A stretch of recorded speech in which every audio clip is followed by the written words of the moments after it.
Now, the popularity of esports has rocked over the last few years. It's now going to be part of the Commonwealth Games this summer as well. Let's find out more with the British Esports Association CEO and founder, Chester King. Chester, thank you very much indeed for speaking to us. This is going to be a pilot event, but it's really part of the mainstream now. How big a moment is this for esports? Yeah, I mean, it's hugely significant. I mean, just to clarify, so you've got the Commonwealth Games, and then in parallel is going to be the Commonwealth Esports Championships, which is a separate event designed for esports professionals from the 72 teams. So for us, it's huge. We've had a great event in December in Singapore, which was the Global Esports Games, where we had 500 million viewers of that. But I think this is the first proper time in Europe that you're seeing a sporting event acknowledge esports and run it as a separate event. And will the players get medals for their performance at these games? Just explain all of that for us. Yeah, sure. So there's going to be 3 esports titles, and it's going to be a mixture of tier 1 esports and some sports video games, and they're going to be team esports and individual esports. So we're going to be announcing those titles on the 22nd of February, and then there'll be different competitions for open format and for women as well. So 6 competitions, and they'll get medal events. They won't be Commonwealth Games medals, they'll be Commonwealth Esports Championships medals.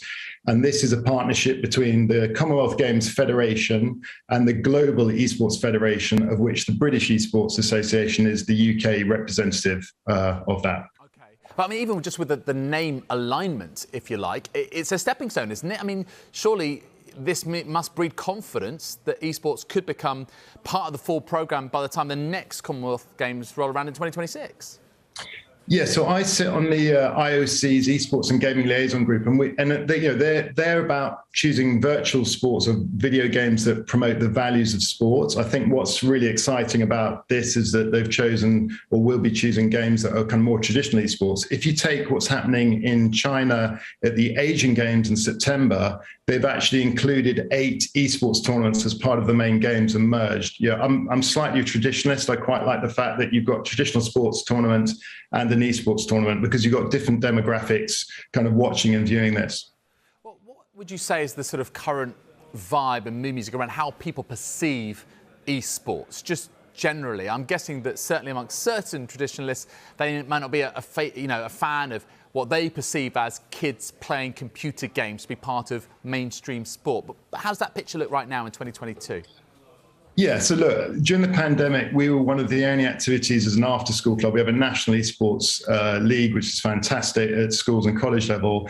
And just to clarify, esports is organised competitive video gaming. So this is always human versus human or humans versus humans. So to me, it's fantastic activity. It's fully inclusive. You can be any sex, any shape. Anyone can play this as a team. And so I think if you do some analysis, there's an amazing statistic in America that 20% of girls under 18 who play soccer did it because they played the video game when they were younger. They played FIFA. So EA announced those stats about 2 years ago. So I think, if you take Sport England, there's a guy called Phil Smith, who's head of sport for Sport England. He sees that esports can be a positive gateway into physical sport. And what we promote isn't a competition with sport. This is just a great activity in its own that is you should be done as a balanced day as part of physical activity and other things that you do in your day.